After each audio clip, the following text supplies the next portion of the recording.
Welcome back again to my channel. We all saw the video of some protesters that was with Russian flag instead of Nigeria flag, and then there have been a lot of threats from the government, from the military men, that they will start arresting anybody they see carrying that flag. That is termed treason. And I don't blame anybody carrying that flag, because Nigeria's flag has failed us. Democracy has failed Nigeria. The government has failed the country.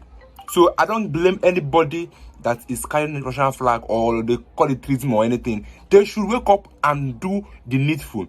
So guess what? The Russian government have replied to the Nigerian government, and I read, Russia says, not involved in Nigeria protest. We emphasize that Russia does not interfere in the domestic affairs of foreign states, including Nigeria. These intentions of some protesters to wave Russian flag are personal choices of individuals, and they do not reflect any official position or policy of the Russian government in the issue Russia embassy in Nigeria. So you can see Nigeria carry Russian flag is a choice of they want to carry a Russian flag because they cannot carry a flag of a country that failed, or a country that the government have failed the citizens. Just hear what this man has to say about this issue of Russia flag in Nigeria during the protests. By a foreign media, why are you carrying foreign flags during the protest? He said, because I don't see Nigeria where I am living. Therefore, I think I have to invite any other country that can help me. So you can see, we can't ignore this kind of narratives. Why is it that Nigeria is starting to become absent in the minds of Nigerians? Because there is bad governance, and that is the reason for the protest. And bad governance. No one in Nigeria will say that there is no bad governance in Nigeria.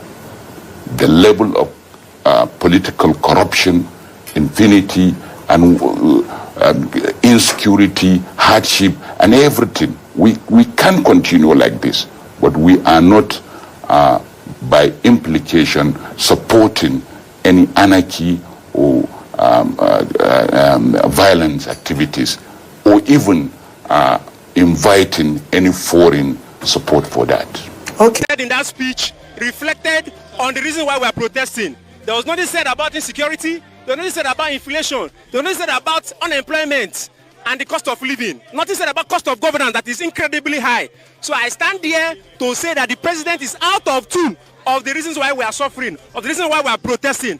And I tell you the truth, we are not ending this protest anytime soon until the government drastically addresses this issue. And of course, they are taking us as a joke, giving us how to protest, giving us where to protest, time to protest and all whatnot. But I tell you, this citizen you are taking for granted will get charged up. And if government do not take careful, I do not know how the result will turn out to be.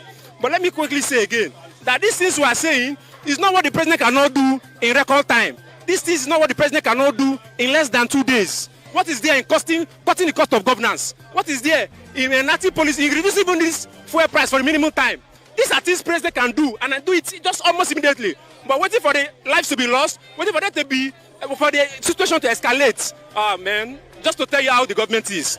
How can people spend 21 billion in the house of the vice president? This is former vice president. Come on, that's a joke. In a country where we have over 100 million people unemployed and underemployed and unemployable, what are the schools? Nobody, the investment in the schools there are gone. They have gone the drain. What is the budget in the school? What is the budget in security?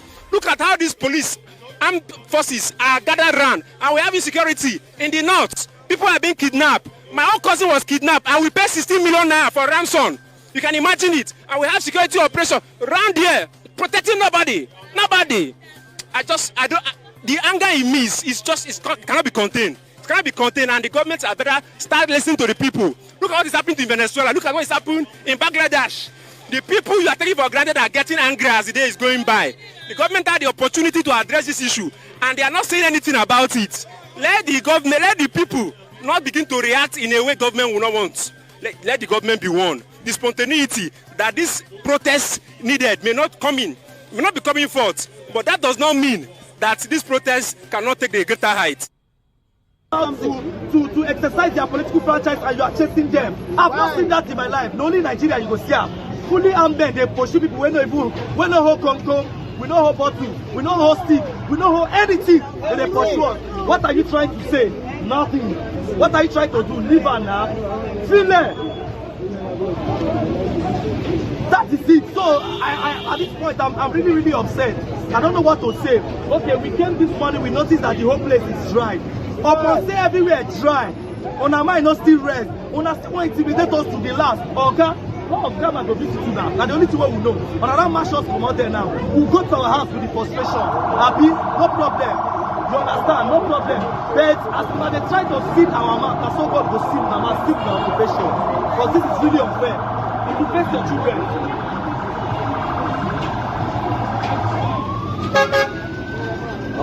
The protesters are being chased away from the protest ground. Here are the force and the situation of things. The press are even being chased at the moment.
You look how Putin.